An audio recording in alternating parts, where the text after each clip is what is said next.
电车社区公共托育家园类熟悉家庭的照顾模式，由4名托育人员来照顾12名满2个月到2岁婴幼儿。市长委托伫消局长陪同，嘛前来关心永康西湾新设立的公托家园。这栋由活动中心所改造，委托新技能、专龄还是推广协会所办理的公托家园，27号正式甲牌启用。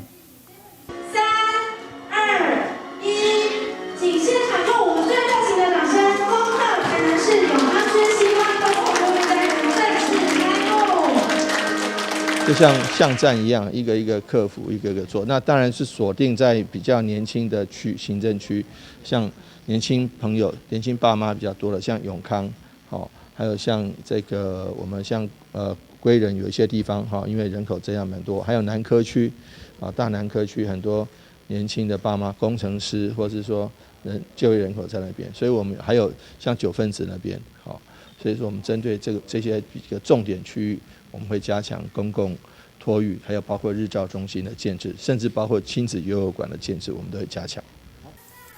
消局表示，每周幼童伫遮托育费用是1万块，依照父母的经济，会当补助至少5500块，也是希望公司协力提供平价确实优质的服务，让家长会当安心就业，放心来受托。但新闻管制何乔邦采访报道。